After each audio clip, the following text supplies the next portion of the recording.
This turnaround from yesterday. We went to, again, as Antoine said, you had two people on both sides of the aisle here, multiple people in part of the jury saying that they were not going to be persuaded. The judge said, you got to go back, you got to figure this out, and we came back with an answer this morning. So, Lisa, was there anything that surprised you from the results this morning?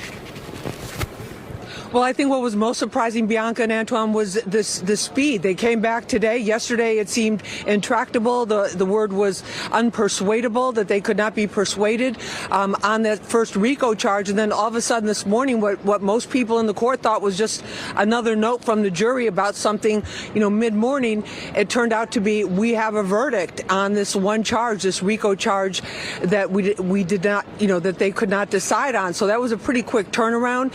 And as one former prosecutor has said, don't underestimate the power of a looming 3-day weekend, holiday weekend ahead. So whether that was the fact or whether they had already gone through so much together, because remember, they're all sitting through nearly 2 months of this testimony and evidence, pretty hard not to have some kind of an idea just on an individual basis of which way they were going. But quite a scene this morning and quite a scene right now. Let me just show you what's happening, and then I'll bring you up to speed with where we're at with Combs, who is still in a holding pen in the building you see right behind me. So let's just show you what's happening. Oh, now the bus is here. We'll come back to that, Roy.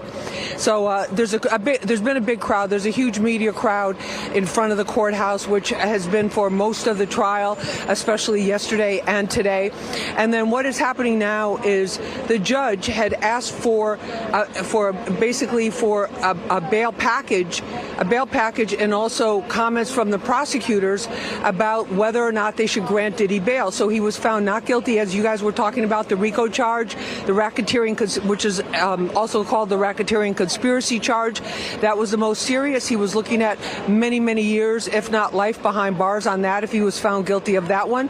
They also found him not guilty on 2 counts of sex trafficking, but they did find him guilty on 2 counts of transportation for prostitution. Each one of the charges, which has been mentioned, carries a maximum of 10 years. And sometimes when there's double counts on the same charge, they'll allow somebody to serve them concurrently. But we're getting way ahead of ourselves with that, because right now what his defense team is focused on is trying to convince this judge to make sure that they can get him bail and get him out of there from that courthouse. Now, just a short time ago, we saw jurors were ushered out in a very low profile, some might say secret side entrance of the court. They were taken out that way so they would not have to face all of the media that's out there. Mrs. Janice Combs left less than 10 minutes ago, so I think that shows some indication that they might be making progress with the bail. I would take, because she has literally been by his side and here in court every single day, supporting her son. And also too, Janice Combs was, she's his mother, which is #1 role, but she was also a partner in some of the businesses, the legitimate businesses in the bad boy worldwide empire that were here, that were mentioned in the course of this trial. So basically what's happening now is the prosecutors asked for a couple of hours to put together their notes on bail. Remember that earlier throughout this trial, Combs was denied bail 3 separate times, $50 million worth of bail. But today, a big victory for the defense, victory for the defense in terms of beating that main RICO charge. Here's the scene right outside federal court, about 11:53 a.m. this morning. I've been reporting live for Fox 5, and just wanted to let you know that the jury returned the final verdict in this case. Sean Diddy Combs, not guilty of RICO. Sean Diddy Combs, not guilty of 2 counts of sex trafficking. He was found guilty, though, on 2 counts of transportation or prostitution. So a big victory for the defense here. Right now, Combs is inside in a holding cell. They're trying to work out a bail agreement so that he can get out. And then that bail agreement would have restrictions, obviously, and certain requirements, but be a lot better than spending every night in MDC. Now, also, the transportation for prostitution, each one of those charges carries a maximum sentence of 10 years each. And so he's looking at possibility of 20 years there at the worst case scenario, but there may be other it may be less than that. So we'll see what's happening. But we're waiting to find out what's happening with this whole, the whole bail situation. That's the latest. That will be the latest development. Defense attorney Seth J. Zuckerman. He's joining us here at our pop-up studio across the street from federal court. And Seth, you just came from the DA's office. You're running around. And when you heard about this in a federal case, that the jury's saying, okay, on day 2 they have a partial verdict, what do you think about that? Well, Lisa, they had gone hours today without any notes, without anything coming from the jury. And then to hear that they had a partial verdict was a little surprising to me. The judge obviously wanted the input of both parties to decide, well, what do we do next? The racketeering count, RICO count 1, is obviously, as you said, the most serious count that he's facing, but also the hardest for the government to prove in this case. The verdict on counts 2, 3, 4, and 5 is not surprising at an earlier phase.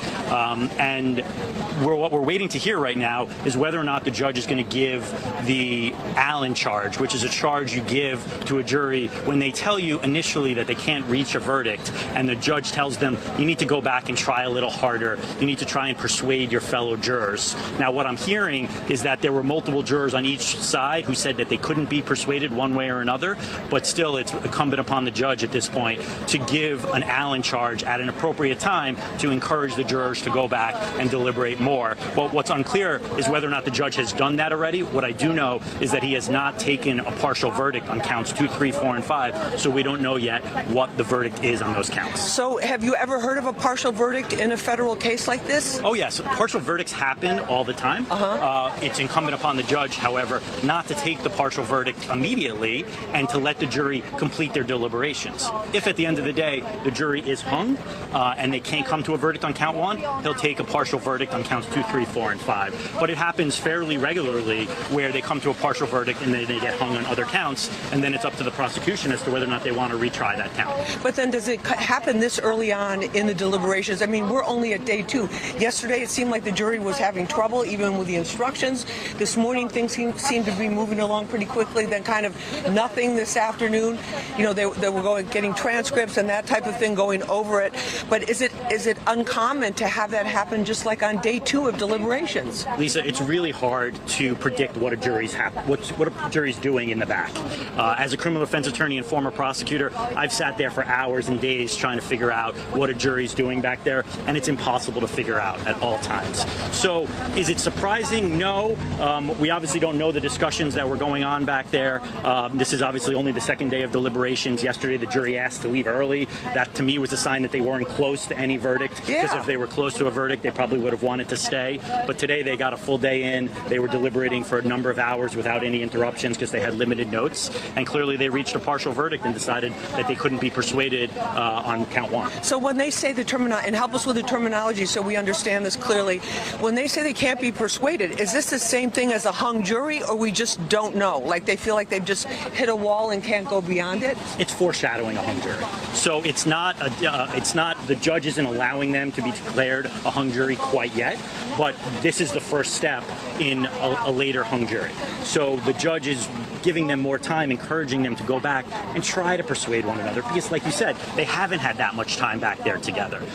So this is the first step, and if they come back and say, Judge, we really just can't reach a verdict on this count, he has to make a determination along with the parties as what do we do next. He probably will ask them to go back for a number of hours, likely tomorrow, if they say that they can't be persuaded this evening, and then take a verdict probably by the end of the day tomorrow if they say they can't be persuaded, or depending on what the notes say. Okay, if you're just joining us now, we have breaking news here at the federal court in the RICO sex trafficking trial of Sean Diddy Combs. The jury late this afternoon sending a note to the court that they had reached a verdict on counts 2 through 5, which is the 2 counts of sex trafficking and 2 counts of transportation for prostitution across state lines, and that they could not reach any agreement on the RICO count.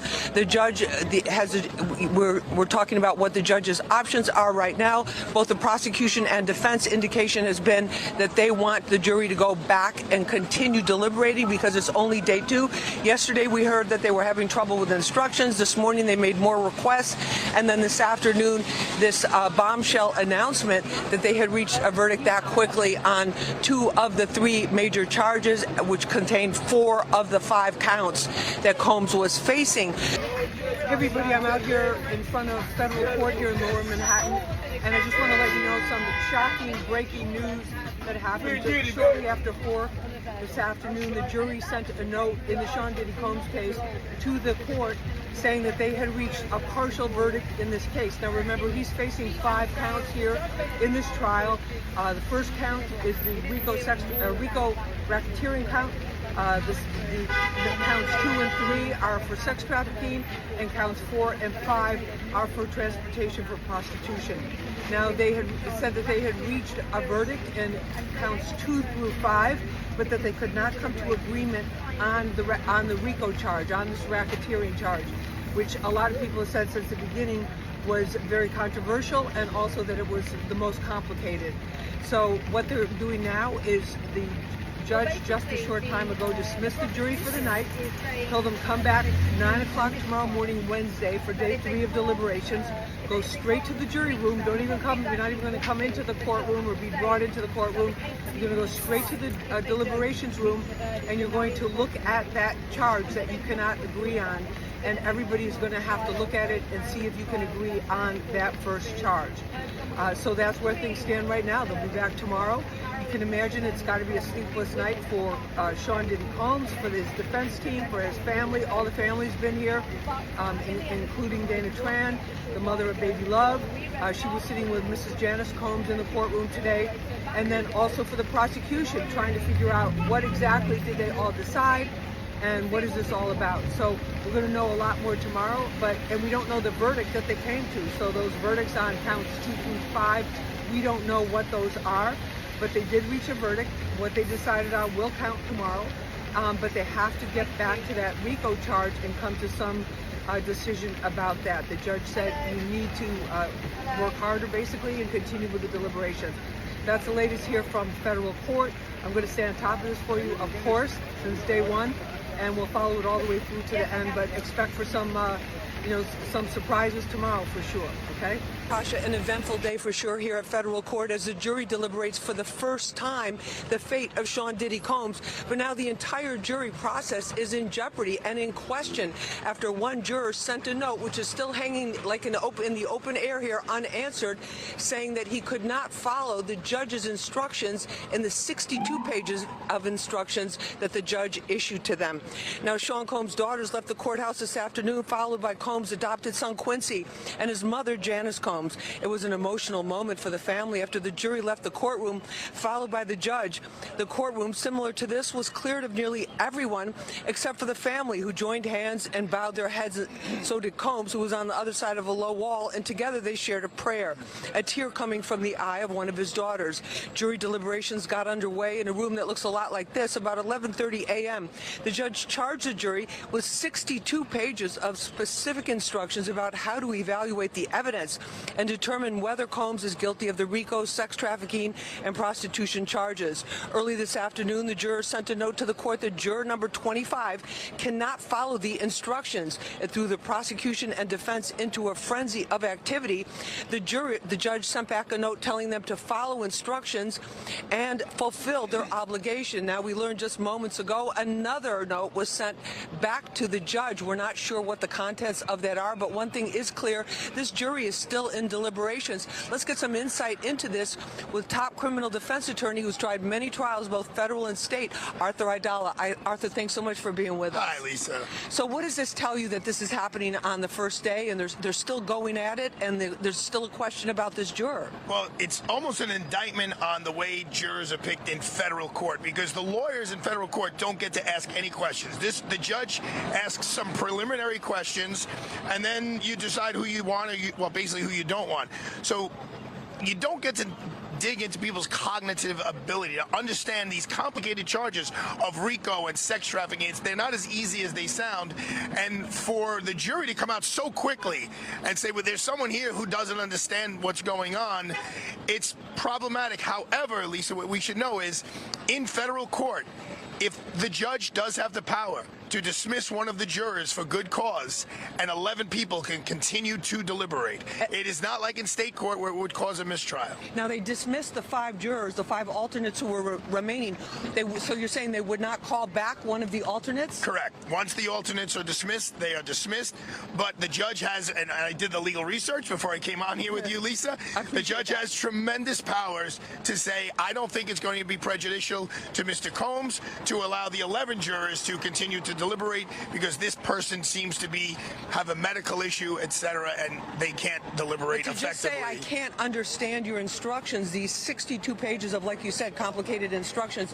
What does this bode for this jury deliberation process? A lot of people were saying, oh, it's a matter of a couple days. Other people saying this is just way too complicated. Well, if you're the defense, anytime you're talking about a mistrial in a case of this magnitude where somebody is talking about is looking at facing life in prison, a mistrial is a victory, because if they have to do this again, you get to hear what their witnesses are and how they're coming at you, and you get to prepare differently. But here, the judge, if there's really a problem with one of the jurors, the judge would need to talk to that juror, call them out, ask them why they can't understand, what it is that they can't understand, and then make the decision, will he allow 11 jurors to deliberate or allow or put the 12th guy, number 25, in there and see what happens. And see what happens going on. Well, a big question mark right now over these deliberations, but we'll keep you posted throughout the shows as we get information about this, if there's any new developments. Arthur Aidala, thank you so much for being with us once again here on Fox 5. It was a pleasure, Lisa. Thank you so much. Back to you in the studio. Hey, everybody, I'm here at federal court. Just wanted to let you know that jury deliberations are underway in the RICO sex trafficking trial of Sean Diddy Combs. About 11:30, the jurors finished with receiving the information from the judge, called the charge to the jury, and they began their deliberations. A lot of people are expecting this to be all wrapped up this week. It could even happen this afternoon, highly unlikely, say the trial consultant experts and the attorneys, but they expect some type of verdict this week. We're going to be watching this very, very closely. Now, they have what's called a charge sheet, where it's each different charge, the counts, they're all listed on that, and the judge has given them instructions on how they must consider it. Of course, secrecy is extremely important. They have to maintain the policy that they were supposed to have been following throughout the entire trial of not talking about the case with anybody in their life. And now the fate of Sean Diddy Combs, up to 8 men and 4 women on this jury to decide whether he's guilty or not guilty. The prosecution says Combs is a criminal mastermind who's been committing crimes for the last 20 years. The defense says he is being unfairly prosecuted and persecuted for his kinky swinger sexcapades and lifestyle. And that, yes, he is guilty of domestic violence. Yes, he does do drugs. He did have a drug problem.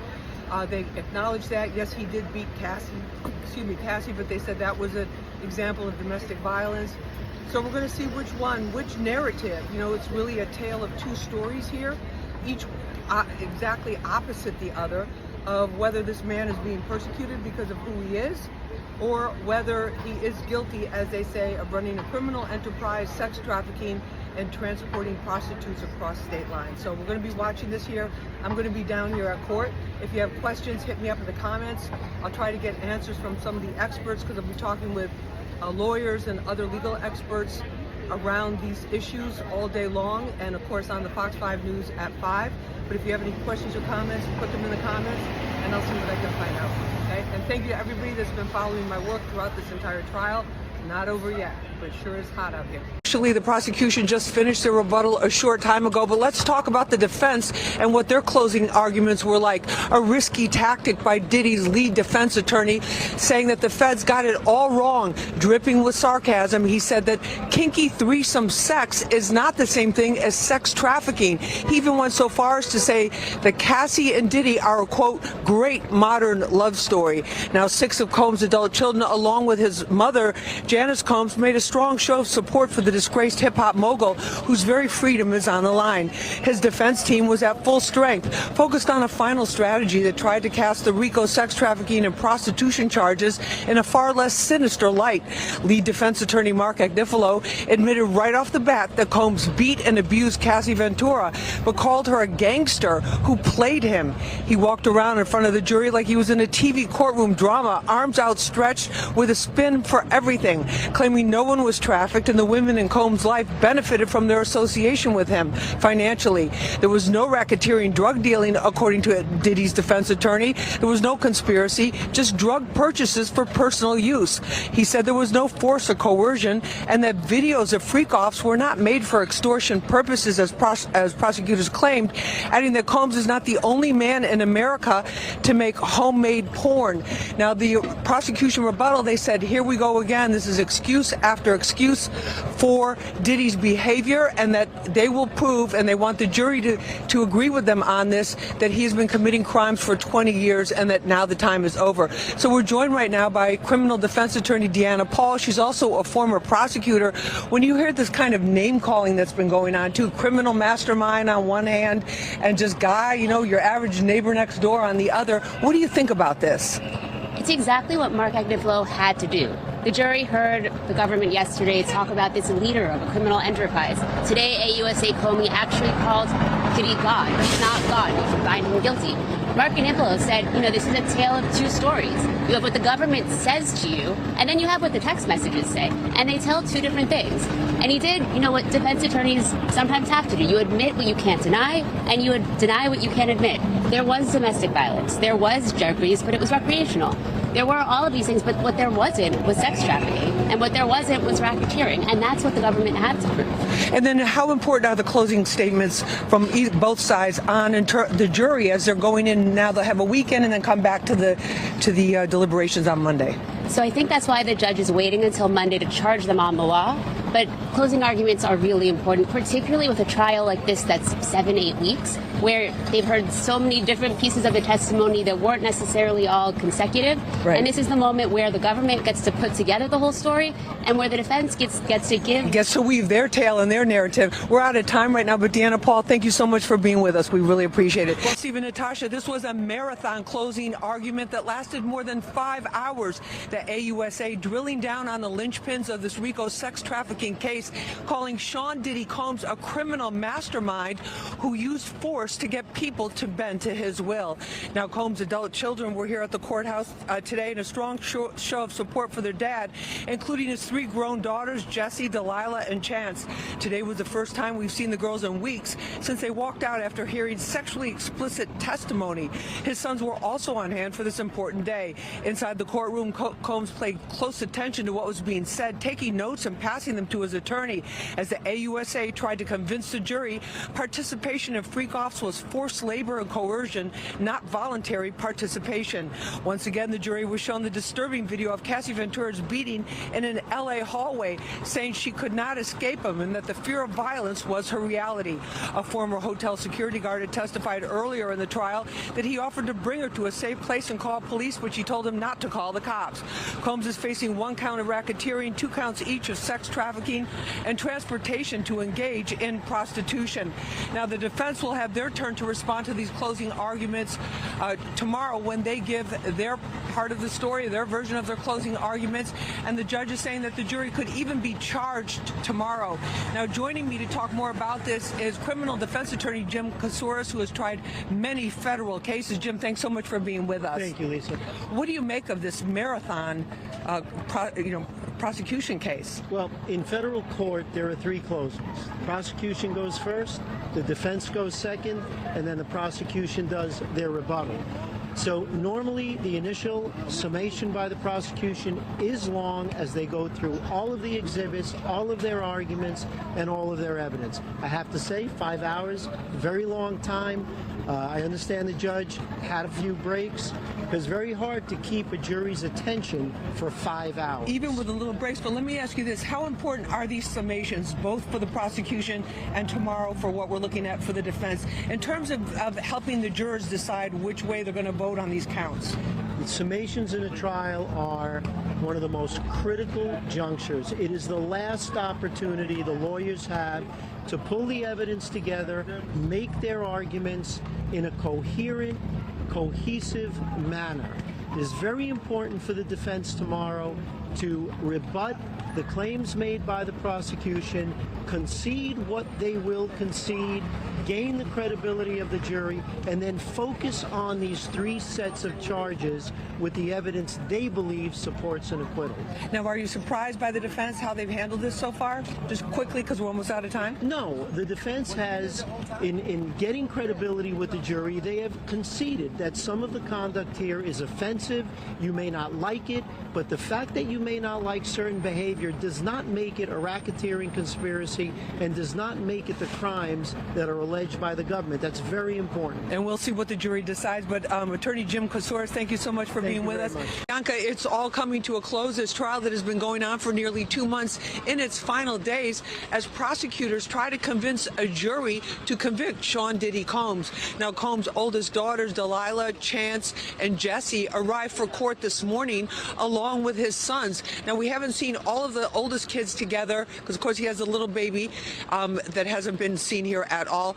But the 6 oldest kids have not been seen here at court for quite some time. So it was a show of support, a strong show of support in these final days of the trial for Combs. We also saw his defense team making their way into the courthouse, ready to hear how the prosecutors will try to convince the jury that Sean Diddy Combs belongs behind bars for decades, if not life, on the RICO sex trafficking charges.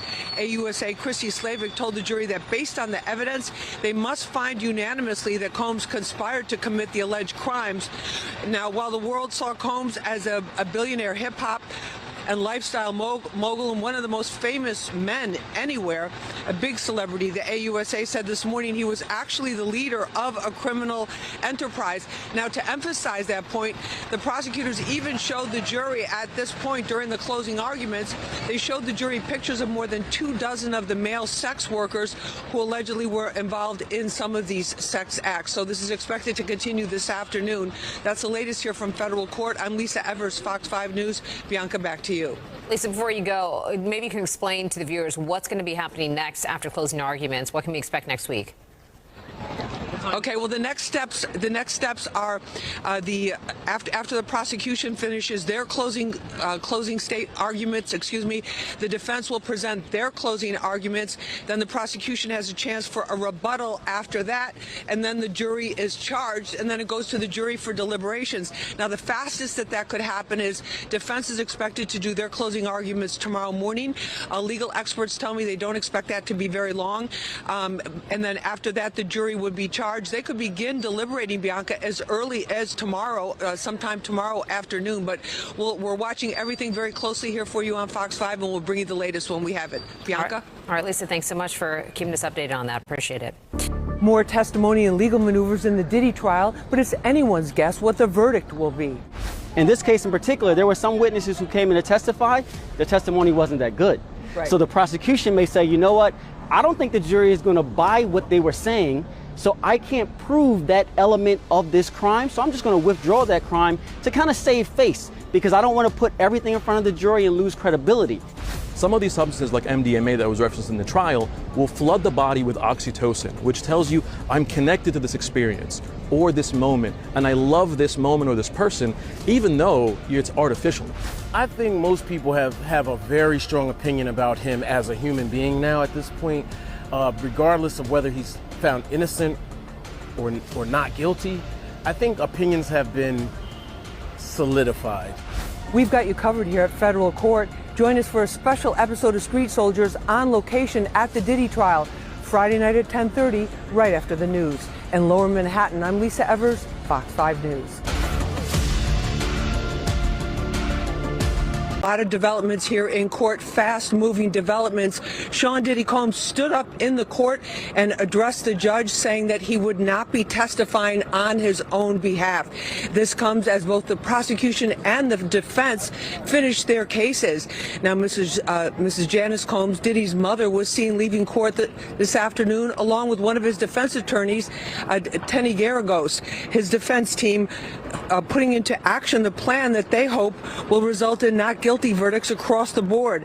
They finished the cross-examination of the last prosecution witness, an HSI special agent. Then the prosecution finished their case, a case that has taken nearly 2 months and almost 3 dozen witnesses. The defense case consisted of a legal challenge to every single one of the criminal counts Sean Diddy Combs is facing. The defense called no witnesses. Mid-afternoon, the judge said it was time for what they call the allocution, meaning to ask Mr. Combs if he intended to testify on his own behalf. Judge Arun Subramanian asked Combs how he was doing. Combs said, quote, "I'm doing great, Your Honor," then told the judge, "You're doing a great job," and told the court it was solely his decision not to testify, which was necessary in order to meet the legal requirement for that. Now, a schedule is emerging for the final days of this trial. There will be a charge conference tomorrow without the jury here in the courthouse, where the lawyers from both sides will discuss the charges will be explained to the jury. Legal experts tell me that this is critical. Then on Thursday, opening statements begin. Friday, if necessary, those opening statements will continue, and then there may be the charge to the jury. Now, the lead prosecutor, Maureen Comey, says that she does not expect actual deliberations to begin until Monday. Hey guys, some breaking news for you here at federal court. Just came out of the courthouse, where just a short time ago, Sean Diddy Combs stood up before the judge. The big question that everybody's been asking got answered. Will he, stand up for himself? Will he take the witness stand? And the answer is emphatically no. So the judge asked him, this is called an allocution on Combs testifying. That's what it's called in the court. I'm reading from my notes here because I want to make sure I give this to you the right way. About 2:45 p.m., the judge asked him if he had been fully informed about this with his defense team, and he said, "I'm doing great, Your Honor." The judge said, "Mr. Combs, how are you doing today?" He goes, "I'm doing great, Your Honor." And then he says, "You're doing an excellent job," to the judge, to Judge Arun Subramanian, who's been in charge of this case. And then he was asked by the judge, was he briefed by his attorneys about the impact or possible ramifications of him not testifying? He said, "Yes, Your Honor, yes, thoroughly. Yes, we have discussed it. That is solely my decision not to testify." So once again, Sean Diddy Combs will not be testifying, not taking the stand in this case, as it is roaring towards the finish line, moving very, very quickly. So that's the latest here from federal court. Breaking news. Well, a surprising development with the defense, Stephen, Natasha. The defense lead attorney telling the court today that they will not be presenting new witnesses. Now, their case was expected to be starting midweek. That's the defense portion of the case. They said no new witnesses, but they will be presenting some new evidence. All of this coming as a federal witness remains on the stand, catching heat during cross-examination. Now, Mrs. Janice Combs arrived at court despite the heat today to support her son, as she has every single day. Diddy's defense team, a large and loyal team, has maintained at all times since the beginning that he's not guilty and that all sex was consensual. They did admit that Combs had domestic violence and anger issues as well as a substance abuse problem, but they said, this is Diddy's defense team, not guilty of racketeering, sex trafficking, and transporting prostitutes across state lines. Today, a Homeland Security agent was on the stand for the prosecution this morning as a summary witness, trying to clarify the massive amounts of evidence in this case. This afternoon, that same HSI special agent, Joseph Cerciello, faced a strong cross-examination from defense attorney Tenny Garagos. He admitted that the credit card charges for hotels, airfare, and escort services were paid with Combs' personal credit card, not company money. Both sides presented graphic sex videos to the jury, whose members have now seen more than a dozen videos approaching an hour in total length. Now, legal experts tell me that it's not unusual for a defense to present no witnesses when it's their turn to present their case, and that oftentimes that is done when a defense team feels that they have already created enough reasonable doubt in the jurors' minds in order to get a not guilty verdict. So we'll see what happens with that, but this has changed the court schedule. The judge now saying that closing arguments will begin on Thursday. That's the latest here from federal court. I'm Lisa Evers, Fox 5 News. Stephen, Natasha, back to you in the studio. This week in the Diddy trial, the prosecution's final push to prove Diddy forced women into freak-offs and the defense fighting back. very confusing for the jury. This is the 6th week of trial, and as you can imagine, they've heard from dozens of witnesses, they've seen lots of exhibits, they've watched videos, they've read text messages. At this point, they're really trying to figure out what's going on. From an outsider's perspective, we might immediately look at it and say, oh my gosh, she's benefiting so much from this person, right? Her rent is paid, etc. I actually think about finances in this sense as a means and method of control. Well, who pays your rent? What happens if you defy this person? What happens if you disobey or go against? I think there's a mixed bag of some people are like, is it a witch hunt? Some people are like, are they actually talking about the things in the RICO case, or is this just to embarrass him or to expose his alleged sexual proclivities? I'm Lisa Evers here at federal court. Join us Friday night at 10:30 right after the news for a special episode of Street Soldiers on location at the Diddy trial. So what exactly happened today? Yet another development here. Everybody's in court. It's a little after 9 o'clock in the morning. Everybody's in court ready to get going. The judge announces that a juror called in sick with vertigo. So that raised a lot of questions. People are like, wait a minute, what?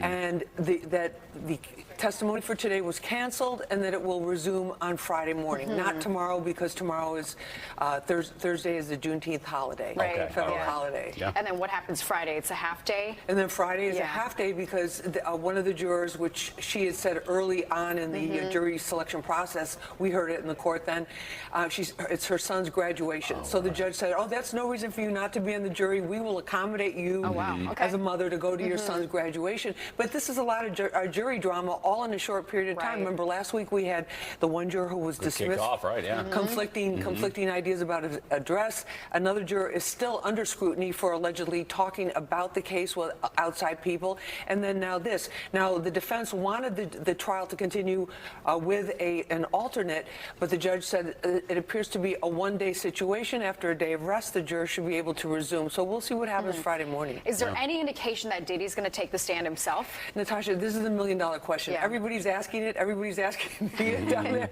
And it looks like a big no. The defense has expressed that they think their section of the trial, their part of the case, will take about 2 to 5 days.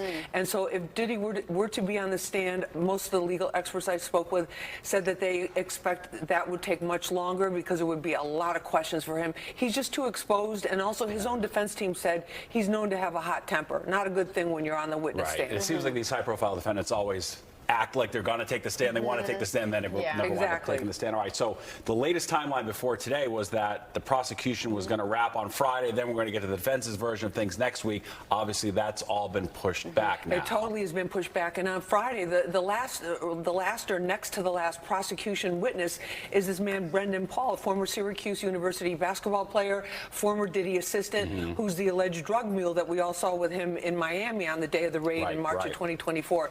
So that'll be Friday and Monday possibly. Prosecution probably wraps up at the earliest late Monday night or Tuesday. We'll see. And then comes a defense case. Yeah, so 2 to 5 days maybe for that. So it looks like now this is going into the July 4th the week going into the 4th of July. Which of course, and you can't rush the jury. And also the judge has to be careful too, because he can't keep saying we want to be done by the 4th of July, because whether you like Diddy or don't like him or think he's guilty or think he's not guilty, he deserves a fair trial and not according to somebody else's schedule. He's looking at the possibility of life behind bars.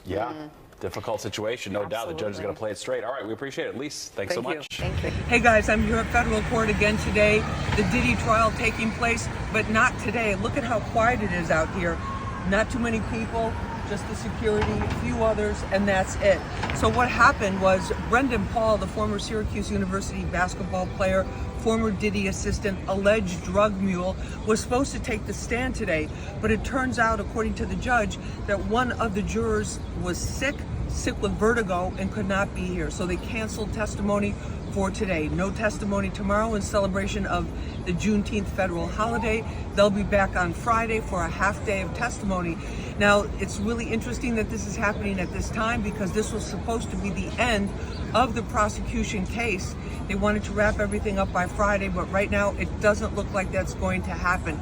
Another issue with a juror is this becoming a trend. We'll follow it closely for you and let you know what's happening. Hey everybody, what's up? I'm at federal court at our pop-up street side studio here for Fox 5 and for Street Soldiers. This morning, the judge in the Diddy case blasted the prosecution team as well as Diddy's defense team. He said that there was a leak to an online publication, a leak of sensitive information that only the lawyers from each side could know. The judge was furious. He said, listen, he goes, if this happens again, there will be sanctions. There will be criminal and civil penalties, and that could mean money, that could mean even jail time, who knows, but the judge was furious and did not want to allow it. Also on the stand was a federal agent working for the prosecution and working for prosecutors. She testified that Diddy used his business credit cards in order to pay for the damages to hotel rooms after these freak-offs. Damages to furniture, damages to the room, the rugs, that type of thing. So that's what's going on now. This afternoon we're expecting to hear from Brendan Paul, Diddy's former assistant, aka the alleged drug mule, the one in Miami that we saw as that whole thing unfolded. And we'll find out what he has to say. But he's testifying with complete immunity, so it should be interesting. And following all the ins and outs of this trial, she joins us live outside the federal courthouse in Lower Manhattan. Lisa, this is quite a big development. A big development, Steve and Natasha, and a lot happening here today. One juror has been dismissed and a second is under scrutiny. This comes as government witnesses are trying to summarize hundreds of hours of testimony that we've heard so far. Prosecutors are hoping that if they give a simplified outline, it will help prove that Sean Diddy Combs is guilty of the RICO sex trafficking charges. Now, Diddy's defense attorneys made their way into court this morning, hoping to keep a 41-year-old black man on the jury.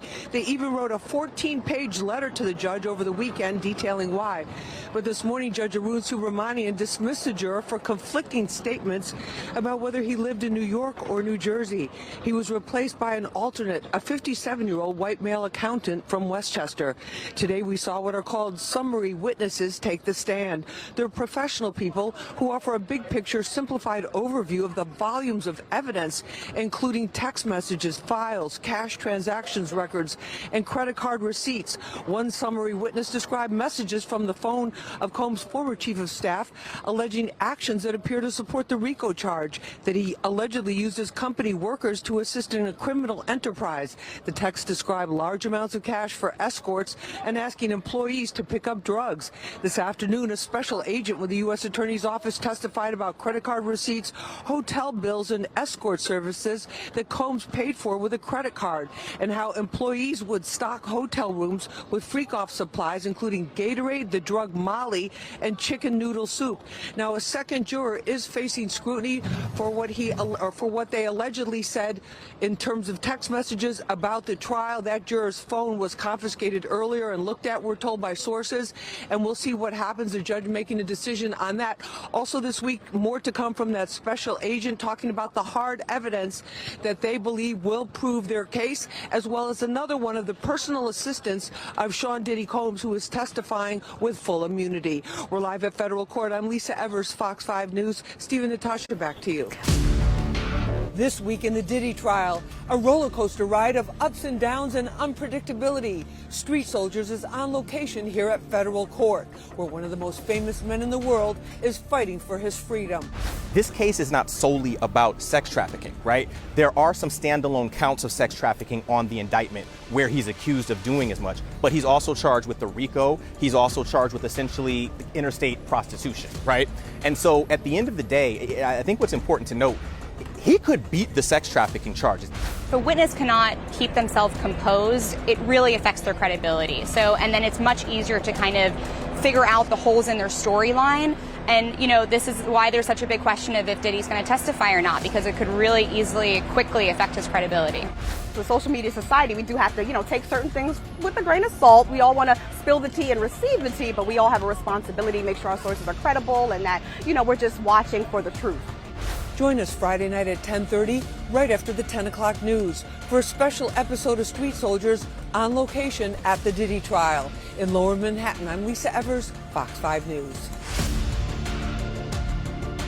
tensions are clearly heating up between the prosecution and the defense in this fifth week of the Sean Diddy Combs trial. There was a closed-door debate in the judge's chambers about the dismissal of juror number 6 and also intense verbal sparring over witness credibility. Now, the sons of Sean Diddy Combs were here at the courthouse, as they have been many times, supporting their dad as he tries to beat a RICO sex trafficking case that could send him away for life. There was a smog of uncertainty in the courtroom as the judge postponed until tomorrow his decision about whether to keep juror number 6 on the jury or grant the prosecution's request that he be dismissed for, quote, a lack of candor, unquote.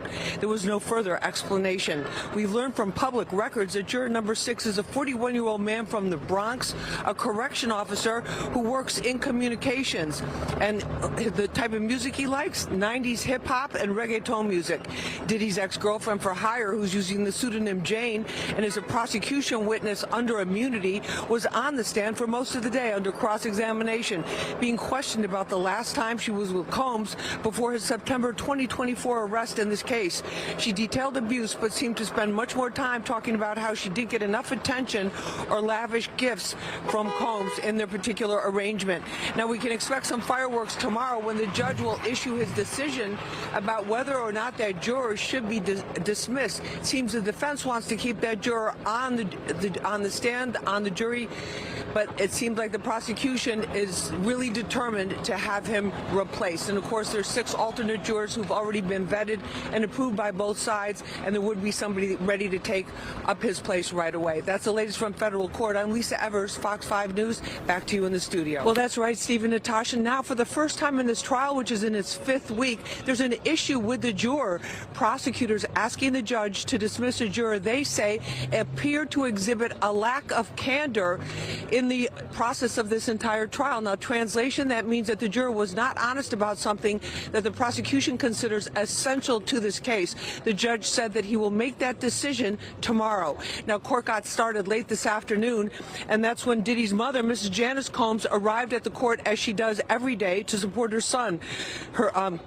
Diddy's sons, Quincy, Christian, and Justin, were in attendance too. It was a half day of testimony from Jane, who was forced by Diddy's attorney, Tenny Garagos, to read aloud loving text messages to Combs that she sent after various hotel nights. That's what she called the freak-offs, where they would hire a male escort who she would have sex with while Diddy watched. They'd film it, then they'd send him away, and Combs would have sex with her. They also had what Jane called movie nights, where they would review the movies, the films made of the freak-offs, and then also watch porn. Jane became defensive at times when the defense attorney would get her to admit she enjoyed them and had her read her own text messages supporting that. Jane testified she didn't like that Combs chose to celebrate Young Miami, rapper Young Miami's February birthday, by whisking her away to Turks and Caicos while they celebrated Jane's, also in early February, behind closed doors in a hotel. She said Combs gave her an expensive Van Cleef necklace and bracelet along with $15,000 so she could have a birthday dinner with her friends, but she says what she really wanted was affection. Now, with this testimony, the defense appears to be trying to take aim at that sex trafficking charge, which needs to have an element of coercion and force attached to it in order to get a guilty verdict on that, instead showing the defense standpoint that they believe that all sex that was involved in this case was consensual. That's the latest from federal court. I'm Lisa Evers. Back to you in the studio. Well, Steve and Natasha, Diddy's ex-girlfriend for hire, going under the pseudonym Jane, was on the hot seat today under cross-examination, providing more details about her business and sex relationship with Diddy, and really getting into her jealousy that Diddy was showing a lot of attention and going public with rapper Young Miami, treating her more like a secret side chick than a real girlfriend.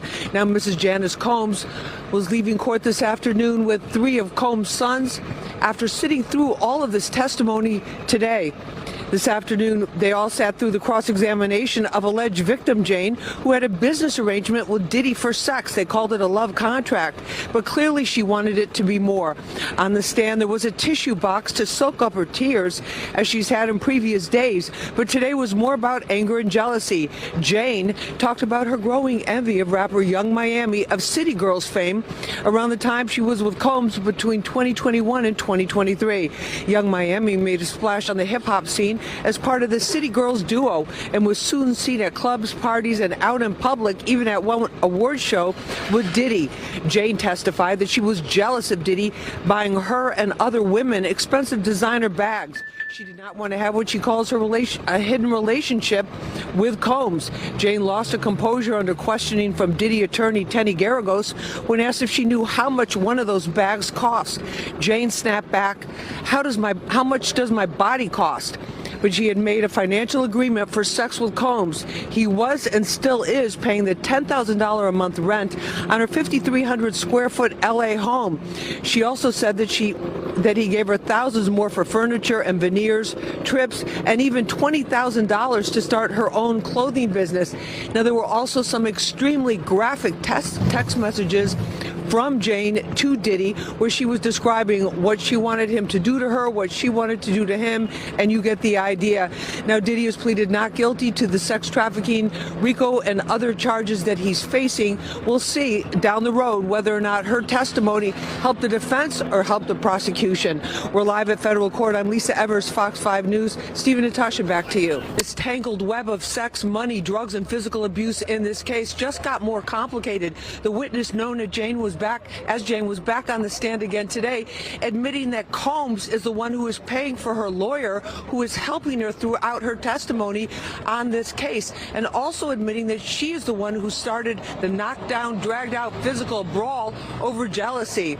Now, Combs' sons were at court and showed up early this morning to support their dad, as they have been throughout this trial. They're among the very few family members and a handful of old friends who sit on the Diddy side of the courtroom, which often has empty seats.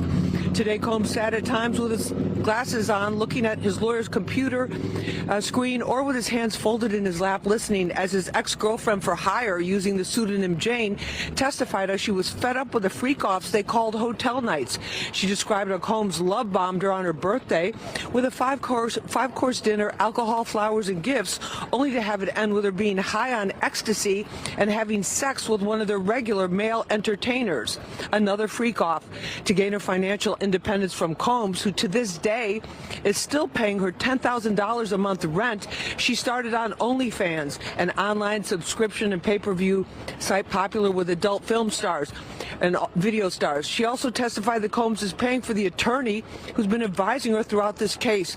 Just a short time ago, she said that she saw Combs in June of 2024 when he came to her house for what she thought was a date night. She testified she got jealous, thinking he was with another woman, and smashed his head into a marble counter, then started throwing candles that Combs' assistants had set up all around the house. When it escalated, she locked herself into a bedroom, but says Combs kicked down the door, kicked it right off the hinges. She managed to hide outside in the yard, but testified Combs found her about 2 hours later.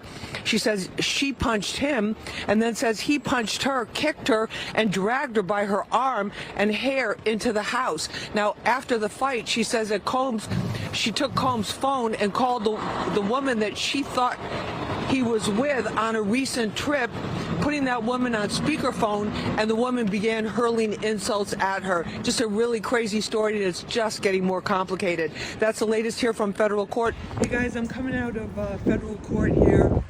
Jane is on the witness stand. I'm about to get ready for my 5 o'clock report for Fox 5, which you can watch on your phone on the Fox Local app.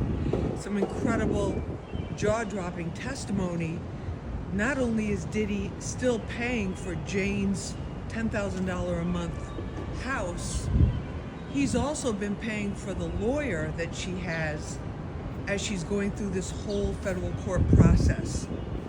So I'm just still trying to process that. I'm going to have a full report for you in the Fox 5 News at 5, but just when you think you've heard everything, there's just another piece to this very tangled web of sex, money, and drugs. Hey everybody, hope you're having a great Sunday. I'm here in the Fox 5 newsroom. Just finished anchoring Good Day Weekend this morning. I hope you check it out. Fox Local app Sunday mornings at 8 from 8 a.m. to 9 a.m. We go over all the top stories, weather, everything you need to know. The reason I wanted to talk with you right now is because there is what is potentially a major development in the Diddy trial. And it all started to unfold last week, but there was action taken on Saturday by Diddy's defense team. One of his attorneys, Alexandra Shapiro, wrote a letter to the judge pushing for a mistrial. The reason, she said, prosecutorial misconduct, and that the prosecution knew that the testimony of Brianna Bana Bongolan, she is the one who claimed that Diddy dangled her over that 17th floor balcony, was completely false, and that the prosecution knew it, and yet they still put her on the witness stand anyway. She's the one that claimed Diddy dangled her over the balcony of the 17th floor, and then basically threatened her, and then pushed her around and shoved her around. Now, last week, after her testimony, during the cross-examination of Brianna, who was also Cassie's ex-friend, but more importantly and significantly, I think, especially as the trial goes on, her drug dealer, and also who was testifying with immunity, she, the defense attorney for Diddy, Nicole Westmoreland, said, how could he have done that on the day that you said that he did it? Because he was in New York, and here are the receipts. Literally, here are the hotel receipts showing that he was in New York at that time. So they're basing it on that. Now, honestly, I listened to her testimony in court. It sounded a little shaky, to be kind. She just didn't seem like she wanted to be there. She was like, I can't remember. I don't know what you mean. Acting kind of very flippant with the defense lawyer, and a little bit with the prosecution as well. So we'll see what happens with that. Now, what's expected to happen next steps, according to what I've seen previously, today the prosecution's probably going to draft their response letter. This week in the Diddy trial, sex, lies, and witnesses in the crossfire. We're on location at the Diddy trial from federal court. They've charged Diddy with racketeering, with sex trafficking, with, crossing straight lines with prostitution. These are really high federal crimes, and they require a lot of evidence. And then while they've started, I can't say that they've made their case as of yet. Brainwashed is, in fact, a real thing. It falls under emotional abuse, and so when you're involved with someone, it can be in all sorts of circumstances: religion, jobs, interpersonal relationships, personal relationships. You begin to believe that toxic and inappropriate behavior is normal. We don't have all the facts that are out there, and there's a lot of allegations out here, a lot of serious, heinous allegations, and people are just quick to say, oh yeah, he did this, he did that, and we're seeing his career fall apart because of that. And Lisa Evers joined us Friday night after the 10 o'clock news for Special Street Soldiers on location at the Diddy trial. Hey everybody, let's talk about some questions that are coming up in the Diddy trial, okay? I have questions, and I know you have questions because a lot of you have stopped me on the streets and asked me, Lisa, what about this? What about that? Okay, let's talk about what about. Number one, what about the fact that his name is the only name that is on that indictment for a conspiracy case? Okay. I've asked some lawyers, they said it's unusual. Other lawyers have told me it is not unusual. You be the judge. Number two, prosecutors said we're going to prove that he was engaged in 20 years of crimes going back to 2004. Okay, that's the case. That's what you intend to prove. Show us the evidence. Where is the evidence? Where are the police reports? Where's the forensic evidence? Where's the video surveillance of him actually committing these crimes? Where's the medical proof and medical verification of some of the claims that have been made by these alleged victims of rapes, of sexual assaults, of physical assaults? Were there ER visits? No. Were there 911 calls for ambulances? No. Were there calls to domestic violence help centers? No. Were there any medical tests done, like a rape kit, that are used in prosecuting? No. Why not? Next question. Why do so many of these alleged victims have immunity deals with the prosecution? They can basically say whatever they want. Why are they all kind of connected in certain ways? Some of them described as Cassie's friend, like this Brianna Bongolan, who was more than Cassie's friend. She was Cassie's drug dealer. She was described as a business partner, as a graphic artist, as a stylist, all of these things. What she really was, her main job was a drug dealer. That came out in cross-examination. She's the one that had the story of being dangled over the balcony by Diddy in Los Angeles. Turns out during cross-examination today by Diddy attorney Nicole Westmoreland. Brianna said, yes, it was Los Angeles. She gave a date of when she said it happened.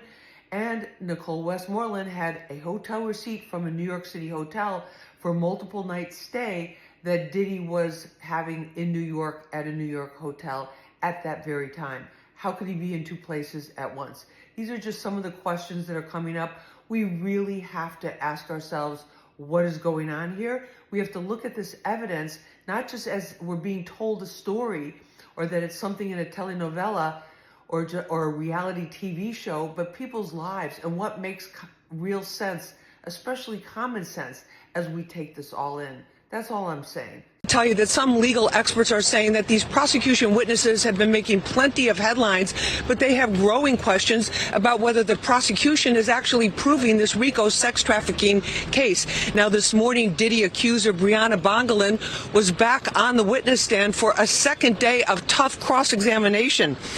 Yesterday, she claimed on the stand that Sean Diddy Combs dangled her over a 17th floor balcony and pushed her into furniture. Today, she's getting pushback from the lawyer. She's testifying under an immunity deal, and we now know why that was so critical. Diddy attorney Nicole Westmoreland, who our camera captured going into the courthouse this morning, sliced up her testimony on the stand like a sushi chef, even getting her to contradict her original statements to prosecutors. Brianna Bongolan, a longtime friend of Cassie, has been described as a stylist, graphic designer, and failed business partner with her. But we learned her main occupation, and this is all from her own words, was dealing drugs. She testified to supplying drugs and getting high with Cassie almost daily.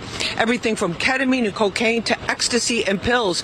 She said Cassie's favorite way to get high was with Cocoa Puffs, a concoction made by splitting open a weed-stuffed blunt, sprinkling it with cocaine, and smoking it. Now, just a short time ago on the stand, under that grilling, that continued grilling from Diddy attorney Nicole Westmoreland, Brianna backed off a little bit that balcony testimony because she was getting hammered by Westmoreland, and she said that after this alleged incident took place, that she shared a blunt with Combs in that apartment. So a lot of questions being raised during this cross-examination could be a big turning point, turn out to be a big turning point in this case. That's the latest from federal court. I'm Lisa Evers, Fox 5 News. Bianca, back to you. Attention turned to the video evidence in this case, where it came from and how it got into the hands of prosecutors. Now, forensic video analyst Frank Piazza was on the stand in this federal RICO sex trafficking case against Sean Diddy Combs.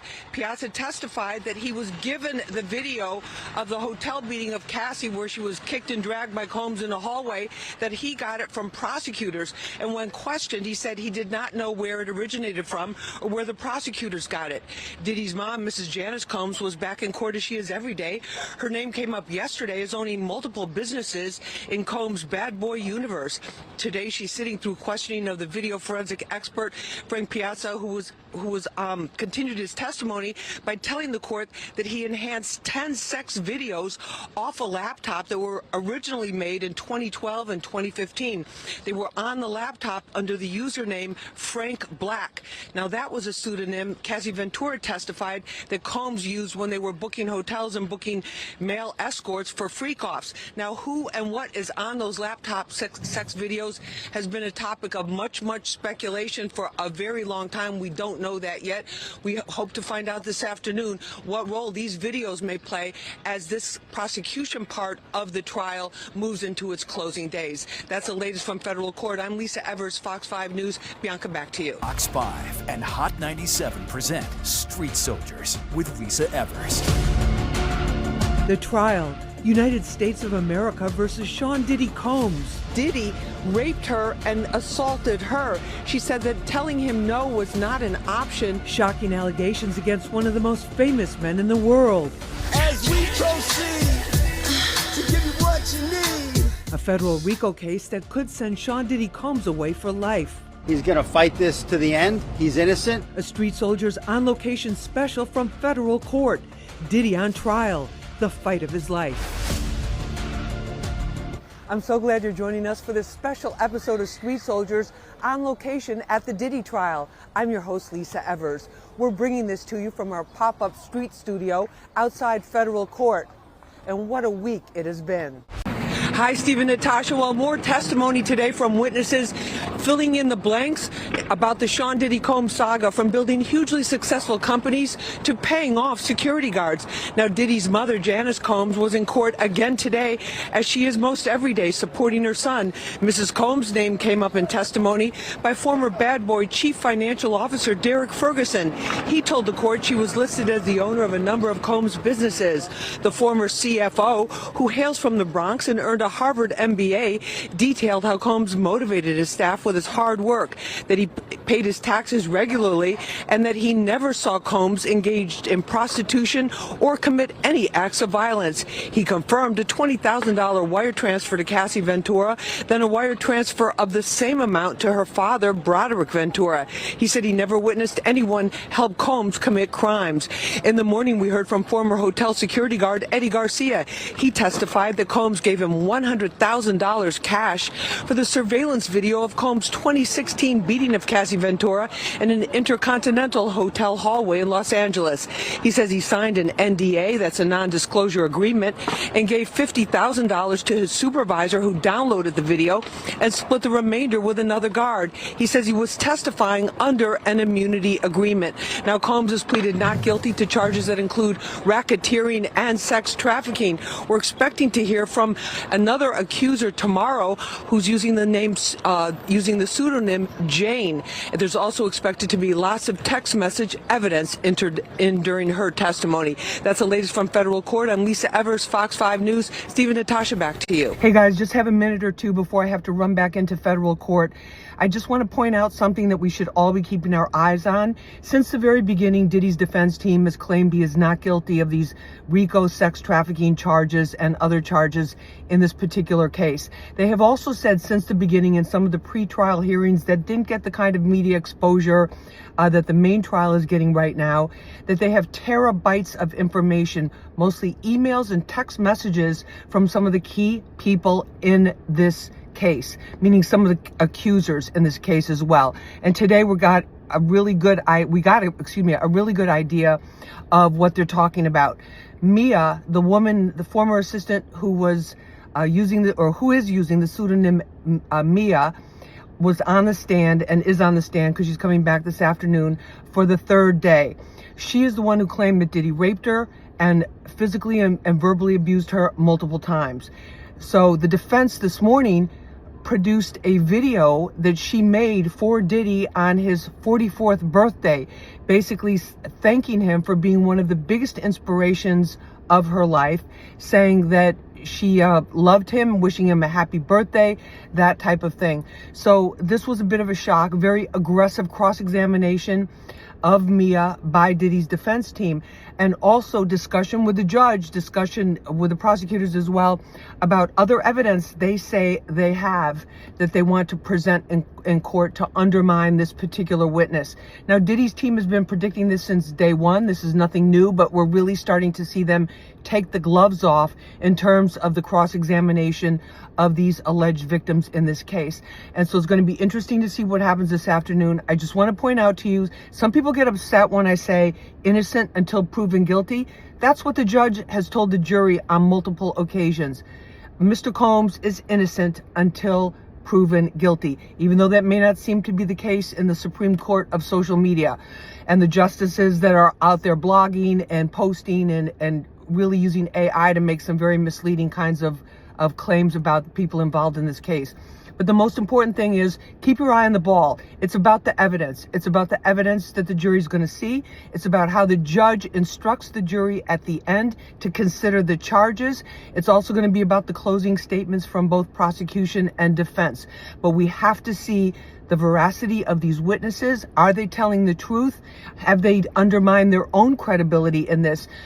But I have to say this, for these women, it takes a tremendous amount of courage just to get up there in that court in public and talk about what they were talking about. I salute them for that. I stand with all victims, but I also stand with all people who are accused of crimes and do not feel that they are getting their their justice in court or getting their time in court. We can't say that about Diddy. He's getting his time in court. He's got the best defense team that money can buy. But we're going to see how this plays out. Let's keep an open mind. Let's let the evidence speak for itself. Everybody has their own opinion. What she said, some of these witnesses, some of the stories didn't quite add up, this and that. Others are saying this is really horrible. Diddy's a monster. These are the kinds of things that people are saying about him. But I think we have to really just take a breath and see where this evidence plays out. And remember, we still haven't seen the defense case. We haven't seen who they're going to be putting up on the stand to tell their truth and tell their story. So keep it locked here. I'll see you on the 5 o'clock news, 6 o'clock news, and I'll do a report for you at the end of the day. Okay? Thanks, guys. Hey, everybody. Hope your week is getting off to a great start on this gorgeous, gorgeous Monday. I'm here at federal court. Just finished doing a live shot for the 12 noon news on Fox 5. This is our pop-up studio across the street from 500 Pearl, the courthouse. And we're getting ready to do another live shot for Fox 13 in Seattle. So that's not why I'm talking to you right now. I want to let you know some really big news, especially all my street soldiers. Starting this Friday, June 6th, right after the 10 o'clock news, street soldiers will be on location from federal court. We're going to have the interviews you need to hear. We're going to have information. We're going to help you digest what happened. I know it's a lot for people every single day. We're going to break down the most important points so that you know what's happening, can stay current and stay informed without being overwhelmed. So street soldiers, follow me, follow me, follow me. Lisa Evers and Lisa Evers Live on TikTok. All right, guys, have a great day.